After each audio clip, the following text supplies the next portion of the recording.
Hello everyone, welcome to the today's session of the editorial. So let's begin with our class. Okay, so the title of the today's editorial is not neutral. Neutral होने का मतलब क्या होता है? ना ही आप किसी का साइड में पक्ष ले रहे हो, ना ही आप किसी के अगेंस्ट किसी का पक्ष ले रहे हो. ठीक है, मतलब आप ना ही फॉर में हो ना ही अगेंस्ट के हो. So that is called as neutral. ठीक है, तो यहाँ पे ऑथर इंडिया को सजेस्ट कर रहे हैं कि आप न्यूट्रल मत रहो on India stand on Ukraine at the UN. तो यूनाइटेड नेशंस पे जो भी यूक्रेन के रिगार्डिंग आपको डिसीजंस लेने हैं, आप उस पर न्यूट्रल मत रहो. आप चाहे उसको सपोर्ट कर सकते हो. कोई भी अगर यूनाइटेड नेशंस कोई प्रस्ताव रखता है, आप उसको सपोर्ट करो. अगर आप उससे सहमत नहीं हो तो आप उसको कह दो कि भाई हम इससे सहमत नहीं है, पर आप न्यूट्रल मत रहो. ऐसा ऑथर सजेस्ट कर रहे हैं. ठीक है, India can not be seen as dithering. Dithering का मतलब होता है जब आप कोई भी डिसीजन नहीं कर पाते हो कि हमें क्या डिसीजन लेना है, that is called as dithering. ठीक है, तो इंडिया को हम डिथर करते हुए, डिसीजन ना लेते हुए नहीं देख सकते हैं. किस चीज़ पे डिसीजन ना लेते हुए नहीं देख सकते हैं? On issues of any Nations sovereignty. ठीक है, सॉवरेनिटी इज़ आज़ादी, इंडिपेंडेंस. किसी भी देश के आज़ादी के रिलेटेड जो भी इश्यूज़ है ना, एटलीस्ट हम उस पे तो इंडिया को नहीं देख सकते हैं कि वो डिसीजन नहीं मेक कर पा रहा है. ठीक है, अगर कोई भी इशू आ रहा है किसी भी देश की आज़ादी को लेकर, ठीक है, तो एटलीस्ट उस पर आप स्ट्रांगली बोलो कि भाई ये चीज़ ख़राब है. आप स्ट्रांगली अपना स्टैंड रखो. ठीक है, ऐसा ऑथर कह रहे हैं. यहाँ से तो टोन क्रिटिकल लग रही है. आगे देखते हैं. भारत को किसी भी देश की संप्रभुता के मुद्दे पर हिचकिचाते हुए नहीं देखा जा सकता है. हिचकिचाना इज डिथरिंग, मतलब आप डिसीजन मेक नहीं कर पा रहे हो. ठीक है, मैंने आपका पूरा आर्टिकल हिंदी में भी ट्रांसलेट करके रखा है. ठीक है, यहाँ पे जो पैराग्राफ इंग्लिश में है ना, वही यहाँ पे हिंदी में भी है. तो if you are having any problem in understanding in English, you can read it from Hindi and understand it. ठीक है, तो अगर आपको इंग्लिश में से कोई वर्ड या फिर कोई लाइन समझ में नहीं आती है तो आप उसको हिंदी में पढ़ के उसको इन्फर कर सकते हो. ठीक है, सो और मैंने पूरी की पूरी वोकैबुलरी भी इस पैराग्राफ में जो वोकैबुलरी है इम्पोर्टेंटली मैंने वो यहाँ पे मार्क कर दी है. ठीक है, सो अब हम शुरू करते हैं. Okay, nearly 1 year to the date of Russian President Vladimir Putin's launch of attacks on Ukraine, the UN General Assembly's vote on the latest resolution to criticize Russia. ठीक है, तो 1 साल होने को आ गया. February 24, 2022 को व्लादिमिर पुतिन ने Ukraine के ऊपर वॉर स्टार्ट कर दिया था. अभी 1 साल होने को आया है इस बात को. तो अब क्या हुआ, यूनाइटेड नेशन जनरल असेंबली में एक वोट किया गया एक प्रस्ताव पे, एक रेजोल्यूशन पे, जो कि क्रिटिसाइज था, टू क्रिटिसाइज रशिया को क्रिटिसाइज करने के लिए. ठीक है, क्रिटिसाइज करना इस आलोचना करना. ठीक है, तो रशिया को क्रिटिसाइज करने के लिए प्रस्ताव किया गया. तो उस रेजोल्यूशन को कितने मिले? 141 वोट्स इन फेवर. ठीक है, मतलब हाँ, 141 कंट्रीज़ ने माना कि रशिया को क्रिटिसाइज़ करना चाहिए, रशिया गलत है इन सब चीज़ों में. ठीक है, 7 अगेंस्ट इट. ठीक है, 7 उस रेजोल्यूशन के अगेंस्ट मिले, मतलब 7 कंट्रीज़ ने कहा कि नहीं भाई रशिया तो सही है. एंड 32 अब्सटेंशंस. ठीक है, अब्सटेंटेशंस मतलब उससे, उस वोटिंग प्रोसीजर से वो बाहर रहे. ना ही उन्होंने किसी के हित में वोट किया, ना ही किसी के अगेंस्ट वोट किया. ठीक है, जिसमें इंडिया और रशिया भी थे. ठीक है, तो सॉरी, इंडिया और चाइना. तो इंडिया और चाइना उस वोटिंग प्रोसेस से बाहर है कि हम भाई किसी को भी सपोर्ट नहीं करें. और जो अगेंस्ट थे ना, उसमें रशिया ने भी वोट किया कि भाई हम तो नहीं मानते हैं कि रशिया गलत है. तो रशिया ने उसमें वोट कर दिया. ठीक है, द रेजोल्यूशन और a call for just and lasting peace. तो उस रेजोल्यूशन में क्या था कि जस्ट मतलब अभी के अभी, तुरंत, और लास्टिंग मतलब लंबे समय तक चलने वाली शांति, ये सब बनी रहे. ठीक है, तो उस रेजोल्यूशन में लिखा था. That was eventually sponsored by more than 70 countries. Eventually sponsored मतलब उसको लाया गया था, 70 से भी अधिक कंट्रीज़ के द्वारा उस रेजोल्यूशन को बना के लाया गया था, ठीक है। उस रेजोल्यूशन ने क्या डिमांड किया था, an immediate cessation of hostilities. और उस रेजोल्यूशन में क्या लिखा गया था, सेसेशन। सेसेशन का मतलब होता है द प्रोसेस ऑफ एंडिंग और being brought to an end, ठीक है, किसी भी चीज़ को ख़त्म कर देना ही सेसेशन करना। और हॉस्टिलिटीज़ का मतलब होता है एक्ट्स ऑफ वारफेयर। तो ये जो आपकी जंग से रिलेटेड जो भी ये सब चीज़ें हो रही हैं ना, वॉर जो भी चल रहा है, हॉस्टिलिटीज़ एक तरीके से एनिमिटी भी हो सकती है, ठीक है, आप उसको सभी बंद कर दो, तुरंत के तुरंत ख़त्म कर दो, ब्रिंग टू एन एंड पे लाके खड़ा कर दो, इसको सब ख़त्म कर दो। उस रेजोल्यूशन में ऐसा कहा गया था। And appealed for accountability. Accountability is जिम्मेदारी, ठीक है, आप कितने ज़िम्मेदार हो at the international courts for rights violations and war crimes. तो ये जो भी राइट्स वॉयलेट हुए हैं ना इस वॉर में और वार क्राइम्स पे, आप उसका हिसाब किताब दो हमें। अकाउंटेबिलिटीज़ एक तरीके से हिसाब किताब देना। इंटरनेशनल कोर्ट में आके रशिया तुम ना अपने हिसाब किताब दो कि तुमने यूक्रेन में किस तरीके से लोगों के राइट्स छीने और वॉर के नाम पे वहाँ पे क्या क्या क्राइम्स किए। रशिया तुम आओ और इंटरनेशनल कोर्ट पे हमें इसका जवाब दो, ठीक है। अकाउंटेबिलिटी, हिसाब किताब दो हमें, ठीक है। Next paragraph, significantly the sponsors, मतलब जो इस रेजोल्यूशन को लाए थे, कौन कौन लाए थे, लेड बाय द यूएस भी उसमें से एक था। इट्स एलीज इज उसके फ्रेंड कंट्रीज़, तो यूएस और उसके फ्रेंड कंट्रीज़। और कौन लाए थे, यूरोपियन यूनियन कंट्रीज़, ईयू के जो कंट्रीज़ हैं, ठीक है। डिड नॉट, उसमें वो रेजोल्यूशन तो ये लाए थे पर उसमें ये नहीं कहा गया था, did not call for the peace talks. Peace talks मतलब शांति वार्ता जो होती है ना, 1-to-1 होके बात करना टेबल पे आके, वो सब इसमें मेंशन नहीं था। बस इसमें लिखा था कि जल्द से तुरंत वार को ख़त्म कर दो, इंटरनेशनल कोर्ट पे आके सभी क्राइम्स का, जो भी राइट्स के वायलेशंस हुए हैं उसका अब रशिया आप आके जवाब दो, ठीक है। बस इतना ही कहा गया था, पीस टॉक्स करने की कोई भी वहाँ पे बात नहीं हुई थी, ठीक है। Something Ukrainian president Vladimir Zelensky did not favour at present. और व्लादिमीर ज़ेलेंस्की जो है ना यूक्रेन के प्रेसिडेंट, वो भी इस वक्त नहीं चाहते हैं कि हम 1-to-1 आके बात करें, ठीक है। गिवन द स्टेटस क्यों नहीं वो ऐसा चाहते हैं, क्योंकि द स्टेटस क्यो एडवांटेज, स्टेटस क्यो का मतलब होता है the existing state of affairs especially regarding the social और political issues.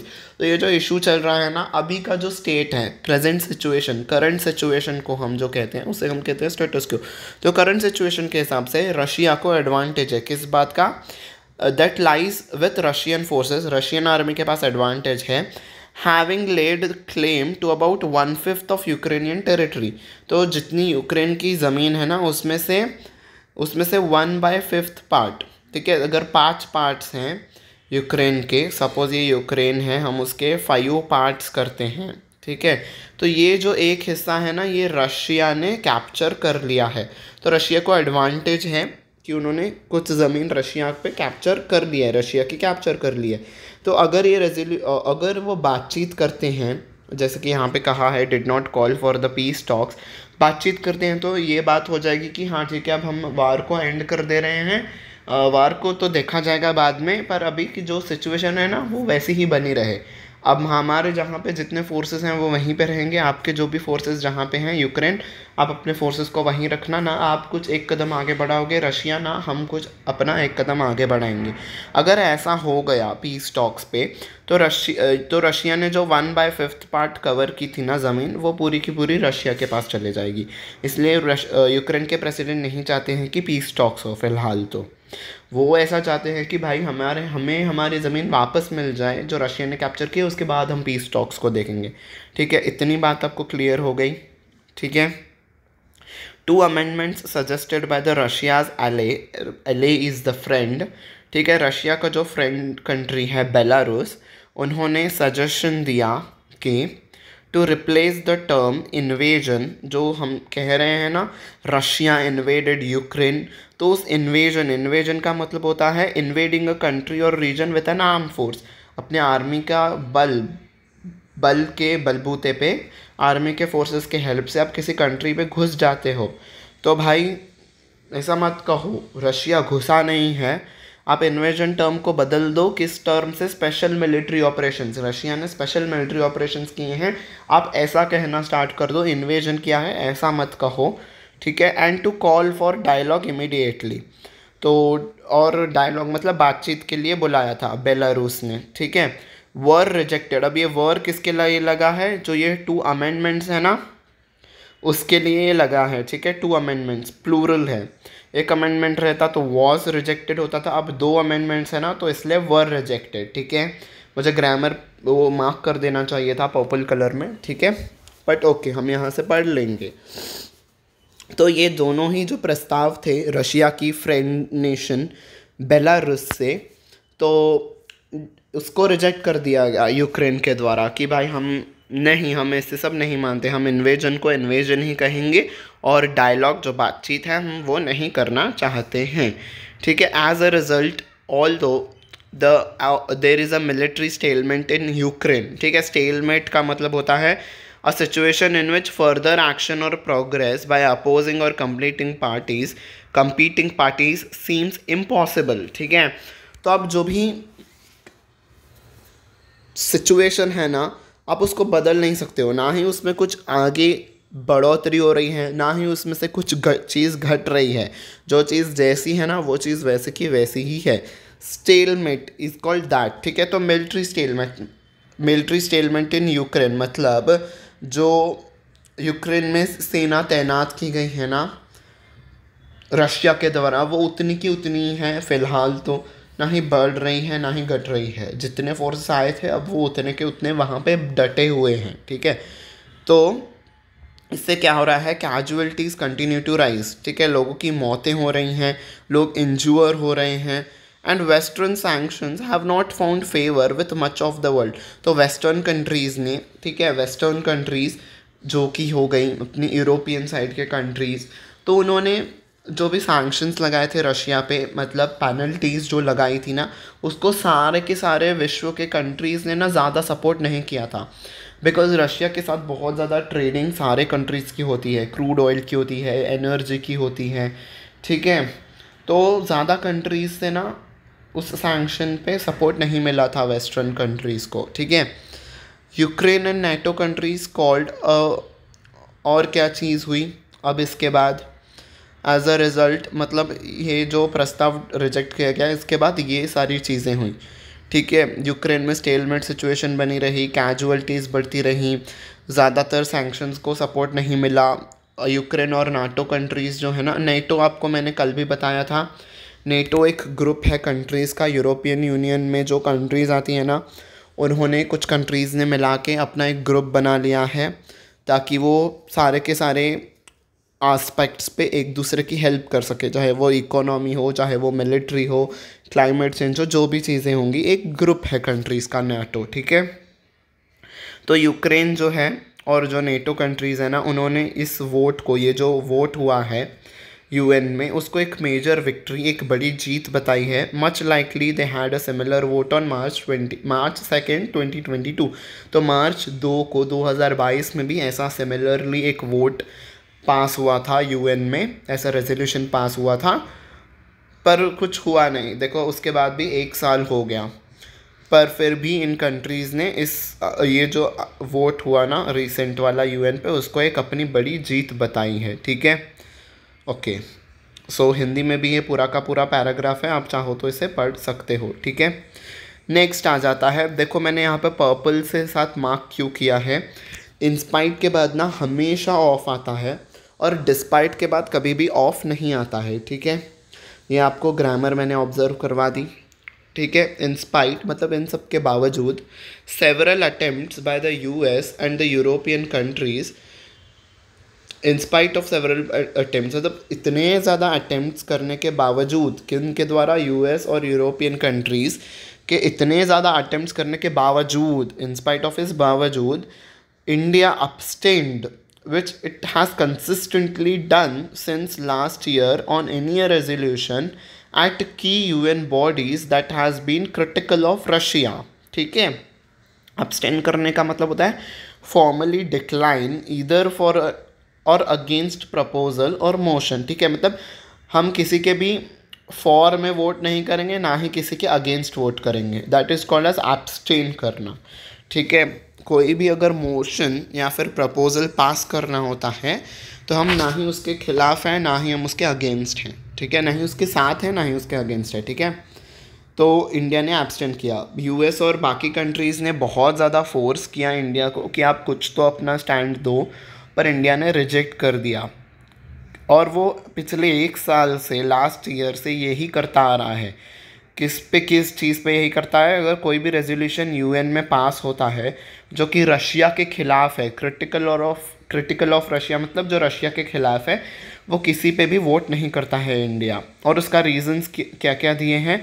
In explanations by external affairs minister S Jaishankar, हमारे जो एक्सटर्नल अफेयर्स मिनिस्टर हैं एस जयशंकर, उन्होंने एक्सप्लेनेशन दिया एट इंटरनेशनल फोरा। ठीक है, फोरा का मतलब होता है अ मीटिंग और a medium where ideas and views on a particular issue can be exchange. तो एक मंच पे, इंटरनेशनल मंच पे, वहाँ पे उन्होंने एक्सप्लेनेशन दिया कि सम ऑफ विच वर रीइटरेटेड, और जो उन्होंने एक्सप्लेनेशंस दी थी ना, कुछ तो दोहराई हुई थी, बार बार दोहराई हुई थी इंडिया के द्वारा by India's UN envoy. Envoy का मतलब होता है जो रिप्रेजेंटेटिव है, मैसेंजर और representative, specially one on a diplomatic mission. जो इंडिया के डिप्लोमेट्स हैं ना, जो इंडिया को रिप्रेजेंट करते हैं बाकी कंट्रीज़ में, बाकी बड़े बड़े प्लेटफॉर्म्स पे, जैसा यूएन हो गया, तो उन्होंने जो दोहराया था ना, वही मिस्टर एस जयशंकर ने भी दोहराया है थर्सडे को, कि the Modi government has asserted. तो मिस्टर एस जयशंकर ने भी किस चीज़ को दोहराया? जो यूएन एनवॉयज़ ने बार बार दोहराया है। क्या है वो चीज़ जो बार बार दोहराई गई है? The Modi government has asserted it's strategic autonomy. तो जो तो अब ये हम बात बता रहे हैं यहाँ से लेके कहाँ तक, यहाँ तक वो पूरी बात है जो कि यूएन के एनवॉयज़ ने बार बार रिपीट किए हैं, मिस्टर एस जयशंकर ने भी फिर से रिपीट किए है। ठीक है, तो क्या है वो बात? देखो, हमारा ना जो ये वोट ना करने का जो चीज़ है ना, ये हमारी स्ट्रैटेजिक ऑटोनॉमी, ये हमारी स्ट्रैटेजिक इंडिपेंडेंस है। हम अपने रिलेशंस कैसे बनाना चाहते हैं, ये हमारी इंडिपेंडेंस है, हम अपने तरीके से जाएंगे। Citing its traditional relationship with Moscow, Moscow के साथ हमारे पुराने संबंध है, ट्रेडिशनल रिलेशनशिप, बहुत सालों से संबंध है। तो ये हमारा स्ट्रेटेजिक इंडिपेंडेंस है। हम देख सकते हैं कि हमारा कंट्री के साथ, उस कंट्री के साथ कैसे रिलेशंस हैं। हमारे को इंडिपेंडेंस है कि हम किस कंट्री के साथ कैसा बर्ताव करेंगे। तो आप कृपया हमें ना कहिए। Its initial concerns of becoming a party to conflict, मतलब अगर हम इन सब चीज़ों में आ गए ना, तो हम कॉन्फ्लिक्ट में आ जाएंगे, हम भी झगड़े में आ जाएंगे। वाइल जबकि हमारे Indian students were caught in the middle, फिर हमारे बच्चे ना वहाँ पे बीच पे आ जाएंगे, क्योंकि तो रशिया में बहुत सारे इंडियन स्टूडेंट्स पढ़ाई करते हैं। और अगर हम क्रिटिकल हो गए रशिया के ख़िलाफ़ भी ना, तो भाई हमारे बच्चों का फ्यूचर ना मुश्किल में आ जाएगा। ठीक है, stressing that diplomacy and dialogue are the only way forward. और हम ना झगड़े वगड़े को, ये सब वार को, किसी को क्रिटिसाइज़ करना, हम ये सब पसंद नहीं करते हैं। और हम सिर्फ़ और सिर्फ एक ही बात पे विश्वास करते हैं कि diplomacy and dialogue, diplomacy is एक साथ एक मंच पे आना, ठीक है, एक जगह पे आना, डिप्लोमेट्स के साथ अपने रिप्रेजेंटेटिव्स को बुला के, और डायलॉग इज़ बातचीत करना। सो एक साथ आके बातचीत करना ही एकमात्र रास्ता हम समझते हैं, और हम उसी को ही सपोर्ट करते हैं। And claiming that it is required to maintain a neutrality of sorts. Of sorts एक फ्रेज़ होता है जिसका मतलब होता है समवॉट और समवॉट अनयूजुअल। ठीक है, तो ये जो हम आप न्यूट्रलिटी को अनयूजुअल कह रहे हो ना, हम जो न्यूट्रल बने हुए हैं आप उसको अनयूजुअल कह रहे हो ना, तो ये अनयूजुअल सी न्यूट्रलिटी ना बहुत ज़रूरी है। किस चीज़ के लिए ज़रूरी है? For mediation. ठीक है, अगर सपोज़ दो लोग ना झगड़े में हैं, ए एंड बी, तो उसके बीच में जो मीडिएटर होगा ना, अगर वो न्यूट्रल होगा ना, तो ही ए भी उसकी बात सुनेगा, तो ही बी भी उसकी बात सुनेगा। सो सिमिलरली यूक्रेन और रशिया के केस में भी ना इंडिया चाहता है कि हम मीडिएटर बने इन दोनों के कंट्रीज़ के बीच में, और ये दोनों कंट्रीज़ हमारी बात तभी सुनेंगी जब हम न्यूट्रल रहेंगे। तो आप जो हमारी न्यूट्रलिटी को अनयूजुअल सा कह रहे हो ना, ऑफ सॉर्ट्स, तो ये अनयूजुअल सी न्यूट्रलिटी ही मीडिएशन का काम करेगी। ठीक है, ऐसा इंडिया ने कहा। तो इसी वजह से हम ना इस वोटिंग के प्रोसेस से बाहर रहते हैं। ठीक है, अब हम आ जाते हैं फिर से। मैंने यहाँ पे पर्पल में डिस्पाइट इसलिए किया है, जैसे कि मैंने आपको कहा, डिस्पाइट के बाद कभी भी ऑफ नहीं लगता है और इंस्पाइट के बाद ऑफ लगता है। हालांकि दोनों का मीनिंग सेम होता है, पर इंस्पाइट के बाद ऑफ आता है, डिस्पाइट के बाद ऑफ कभी भी नहीं आता है। ये ग्रामर आपका ऑब्जर्व करना था, ठीक है। While its decisions to reject unilateral western sanctions on Russia, तो इंडिया का जो डिसीजन था कि जो भी सैंक्शंस वेस्टर्न कंट्रीज़ लगा रही हैं रशिया पे, हम उसको रिजेक्ट कर देंगे। And increase trade in fuel and fertilisers with Moscow, तो फ्यूल जो हो गया क्रूड ऑयल और जो फर्टिलाइजर्स हो गए, हम उसका ट्रेडिंग उस इंपोर्ट करना हम रशिया से जारी रखेंगे। Can be explained bye it's desire for independence decision making, तो हम ये इसलिए कर रहे हैं कि हमारा इंडिपेंडेंस डिसीजन मेकिंग है, हम एक इंडिपेंडेंट कंट्री हैं, हमारे कंट्री को क्या नीड्स हैं, हमारे इकोनॉमी के हिसाब से हम बर्ताव करेंगे, आप हमें मत कहिए, ठीक है। It is becoming increasingly hard for New Delhi to hold that abstaining from voting at multilateral stage is a principled stand, ठीक है। अब न्यू दिल्ली के लिए मुश्किल होते जा रहा है, मतलब इंडिया के लिए ये चीज़ मुश्किल होते जा रही है कि ये जो वोट ना करने का है ना, abstain करना वोटिंग से, ये करना ना अब मुश्किल होता जा रहा है। एज अ प्रिंसिपल्ड स्टैंड, ना एक सिद्धांत भरा हुआ स्टैंड को ऐसे दिखाना कि हम ये जो न्यूट्रल बने हुए हैं ना, ये हमारा एक सिद्धांत है कि हम किसी को भी वॉर को सपोर्ट नहीं करते हैं, हम डिप्लोमेसी को सपोर्ट करते हैं, ठीक है। तो ये एज अ सिद्धांत की तरह अपनी न्यूट्रलिटी को, अपने स्टैंड को एज अ प्रूव करना ना, ये अब इंडिया के लिए मुश्किल होता जा रहा है। क्यों? क्योंकि तो बाकी सारे कंट्रीज़ ना बहुत ज़्यादा फोर्स कर रही हैं इंडिया को कि आप अपना स्टैंड रखो, ठीक है। It has become very clear that this is indeed a Russian invasion of it smaller, ये बात तो भाई क्लियर है कि रशिया ने इन्वेजन किया है एक छोटे से देश पे, इन्वेड किया है उसके सवरिन नेबर को, ठीक है। सवरिन नेबर जो कि इंडिपेंडेंट नेबर था रशिया का, उस पे इन्होंने अटैक किया है। One that has been halted, one that has not been halted, मतलब जो कि रुका नहीं है, डिस्पाइट बावजूद इसके Russia gaining its initial announced strategic goals, जो उन्होंने रशिया ने पहले अनाउंस किए थे ना कि भाई हमारा ये गोल्स है, उन्होंने हासिल भी कर लिया है, फिर भी उन्होंने हॉल्ट नहीं किया है, ठीक है। बावजूद इसके कि उन्होंने अपने गोल्स अचीव कर लिए हैं, डिस्पाइट उन्होंने गोल्स अचीव कर लिए हैं, रशिया रुका नहीं है, ठीक है।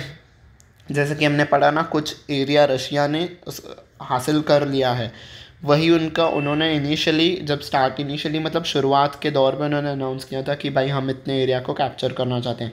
ऑल्दो उन्होंने कैप्चर कर लिया है, फिर भी वो रुके नहीं हैं, ठीक है। Prime minister Modi celebrated statement, celebrated मतलब जो बहुत ही फेमस हो चुका है, जो कि बार बार दोहराया गया है। क्या है उनका statement? This era is not of war, ये जो एरा है ना, ये जो टाइम है, ये वॉर का टाइम नहीं है। हैज़ नॉट बीन हीडेड, हीडेड का मतलब है ध्यान देना, तो किसने इस चीज़ को ध्यान नहीं दिया है? बाय प्रेसिडेंट पुतिन, जो रशिया के प्रेसिडेंट है व्लादिमीर पुतिन, उन्होंने इस बात पे तो कोई ध्यान ही नहीं दिया है। And it is unclear if Ukraine sees India as unbiased mediator, और ये भी बात अनक्लियर है कि यूक्रेन क्या हमें अनबयास्ड सा मीडिएटर देखता है। हम तो भाई उस पे चीज़ पे अड़े हुए हैं कि यूक्रेन और रशिया के बीच में ना हम एज अ मीडिएटर की तरह काम करेंगे, पर क्या यूक्रेन हमें मानता है उस पोजीशन, उस चीज़ के लायक? बिकॉज पिछले कुछ दिनों में मैंने पढ़ा था, यूक्रेन ने ना यूएस को कहा था कि आप ना इंडिया पे भी सैंक्शंस लगा दो, बिकॉज इंडिया रशिया के साथ बहुत ज़्यादा ट्रेड कर रहा है। पर यूएस ने ना मना कर दिया था कि भाई देखो, इंडिया के साथ ना यूएस के अच्छे रिलेशंस हैं, तो हम उसको ख़राब नहीं करना चाहते हैं, तो हम सैंक्शंस नहीं लगाएंगे, ऐसे यूक्रेन ने ऐसा यूएस से कहा था, ठीक है। मैंने न्यूज़ में पढ़ा था। तो ऐसा लगता नहीं है कि हमें अनबयास्ड मीडिएटर यूक्रेन समझता है, यूक्रेन ऐसा ही समझता है कि हम रशिया को ही सपोर्ट करते हैं, ठीक है। तो ये सारी इंडिया के सिचुएशन है, ठीक है। Last paragraph, India has proven over the decades that it will not vote under duress, duress का मतलब होता है थ्रेट, वायलेंस, कंस्ट्रेंट और action use to coerce someone into doing something against their will और better judgement, मतलब किसी के इच्छा के विपरीत आप किसी को दबाव डालते हो कि आप ऐसी चीज़ करो, तो ये तो हम नहीं करेंगे। इंडिया ने प्रूव कर दिया है ओवर डिकेड्स, मतलब पिछले दशकों से कहीं जब भी ऐसा कुछ हुआ है ना, तो इंडिया ने प्रूव कर दिया कि हम किसी के दबाव में, इस मुद्दे पे ही नहीं बट पिछले मुद्दों पे भी इंडिया ने प्रूव कर दिया कि भाई हम अपने विल से, अपने सहमति से ही किसी भी चीज़ के ऊपर डिसीजन लेंगे, आपके दबाव में आके हम डिसीजन नहीं लेंगे। पर yet the global and regional leadership, अपने ऐसा तो कहा है, पर जो ग्लोबल और regional leadership that new Delhi claims, जो कि न्यू दिल्ली कहता है ना कि हम वर्ल्ड लीडर बनना चाहते हैं, हम पूरे वर्ल्ड को एक रास्ता दिखाना चाहते हैं, वो है ना कैनॉट कम, वो आप हासिल नहीं कर सकते हो फ्रॉम अपियरिंग डेफिडेंट मतलब अंडर कॉन्फिडेंट, शाय। आप किसी भी चीज़ पे स्टैंड नहीं ले रहे हो ना, तो आप ऐसे बने हुए हो तो आप वर्ल्ड लीडर कैसे कहलाओगे, किस चीज़ पे? Over basic principles of sovereignty and territorial integrity. Sovereignty is independence, territorial integrity मतलब आपकी जो ज़मीन है ना, किसी की ज़मीन कोई हड़पता है तो उसको जो बचाने का प्रोसेस होता है that is called as territorial integrity. अपने ज़मीन को बचाना इज़ टेरिटोरियल इंटीग्रिटी, ठीक है। तो जो ये चीज़ है ना, किसी भी कंट्री की इंडिपेंडेंस और किसी भी जब कंट्री की ज़मीन को हड़पा जाता है, उस पर आप डेफिडेंट हो, आप उस पर अंडर कॉन्फिडेंट हो, आप उस पर डिसीजन ही नहीं ले सक रहे हो। भाई किसी देश की आज़ादी को छीना जा रहा है और किसी देश की ज़मीन को छीना जा रहा है, आप ऐसे टॉपिक्स पे डेफिडेंट की तरह हो, आप ऐसे टॉपिक्स पे डिसीजन नहीं ले सक रहे हो, अंडर कॉन्फिडेंट हो, तो आप वर्ल्ड लीडर कैसे बनोगे? आपको स्ट्रॉन्ग डिसीजंस लेने ही पड़ेंगे, ठीक है, ऐसा ऑथर ने कहा, ठीक है। सो पूरा का पूरा एनालिसिस हुआ, थोड़ी जगहों पे इंडिया का थोड़ी सी क्रिटिसिज्म भी झेलनी पड़ी कि भाई कहीं भी आप स्टैंड नहीं ले रहे हो। ऑथर ने भी कहा आप डेफिडेंट से बने हुए अंडर कॉन्फिडेंट हो, ठीक है। So this was it for the article. अब हम आ जाते हैं वोकैबुलरी टेस्ट पे। इन सारे मीनिंग का वर्ड आपको कमेंट सेक्शन में लिखना होगा ताकि सभी का मीनिंग आपको लंबे समय तक याद आ जाए, ठीक है। सेसेशन इज़ एंड कर देना। हॉस्टिलिटीज़ का मतलब है एनिमिटी। स्टेटस क्यो जो अभी का करंट स्टेट है। फोरा इज़ कोई भी एक मंच। एनवॉय जो आपको रिप्रेजेंट करते हैं, ठीक है। एरर डिटेक्शन पे आ जाते हैं। आपको इस सेंटेंस में एरर कहाँ पे है वो आपको ढूंढना है, ठीक है। तो ढूंढ लिया अपने एरर। देखो यहाँ पे एरर ना डिस्पाइट पे है, मुझे एक्चुअली यहाँ पे एरर क्रिएट करना था, एक्चुअली यहाँ पे डिस्पाइट ऑफ लगाना था, वो मिसप्रिंट हो गया है, सॉरी फॉर दैट। पर आपको यहाँ पे वो ना ऐसा एरर क्रिएट कर देंगे, ऐसा पूरा सेंटेंस होगा। It has become very clear that indeed Russian invasion of its smaller sovereign neighbour one that has not been halted despite of Russia gaining its initial announced strategic goals। यहाँ पे of होता था, उसको error mark करते थे, but यहाँ पे कोई एरर नहीं है, ठीक है। आपको मैंने जस्ट एज ए एग्जाम्पल यहाँ पे दिखाया कि वो यहाँ पे आपको एरर क्रिएट करके देगा, ठीक है। सो नेक्स्ट आ जाते हैं हम अपने डिस्क्रिप्टिव सेक्शन पे। तो जैसे कि आपको पता है कि मैं आपको हर एक सेशन के एंड पे आपको डिस्क्रिप्टिव टॉपिक देता हूँ। तो आज का आपका टॉपिक है right an essay on Jio politics of Russia and Ukraine, ठीक है। जियो पॉलिटिक्स जो भी पॉलिटिकल सिचुएशन चल रही है जो रशिया और यूक्रेन के बीच में, आपको वो सब लिखना है, ठीक है। एज एन बैंकिंग एस्पिरेंट, अगर आपको बैंकिंग के एग्ज़ाम में ये क्वेश्चन आता है तो मैं आपको सजेस्ट करूँगा कि आप ये जो दोनों कंट्रीज़ के बीच में जो वॉर हुआ है ना, इस पर जो इकोनॉमी पे इफ़ेक्ट हुआ है ना, वो आप लिखोगे तो आपका ज़्यादा से ज़्यादा अच्छे तरीके से आपका ऐसे ना उभर के आएगा, ठीक है। जो रशिया को इकोनॉमिक कॉस्ट झेलने पड़े, जो यूक्रेन को इकोनॉमिक कॉस्ट झेलने पड़े, जो इंडिया को इकोनॉमिक कॉस्ट झेलने पड़े, जो पूरे वर्ल्ड को इकोनॉमिक कॉस्ट जो इस वॉर के वजह से झेलने पड़े, अगर आप वो सारे पॉइंट्स को रखे गए ना तो आपका ऐसे बहुत अच्छे से उभर के आएगा, ठीक है। सो देखो हमने सब कुछ सारी की सारी चीज़ें कवर कर दी। एडिटोरियल पढ़ा, वोकैबुलरी पढ़ी, एरर डिटेक्शन किया हमने, मैंने आपको पर्पल कलर से कई जगहों पे ग्रामर की चीज़ें दिखाई, हमने ऐसे का भी टॉपिक डिस्कस किया।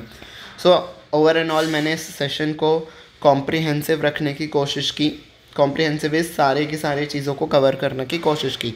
Hope you have like this session. If you have liked it please share it with your friends, चाहे वो किसी भी एग्ज़ाम्स के लिए प्रिपरेशन कर रहे हो, चाहे वो एसएससी हो, बैंकिंग हो, इंश्योरेंस हो, रेलवेज़ हो, इनफैक्ट यूपीएससी एस्पिरेंट्स के लिए भी ये सेशन बहुत ही यूज़फुल होगा, ठीक है।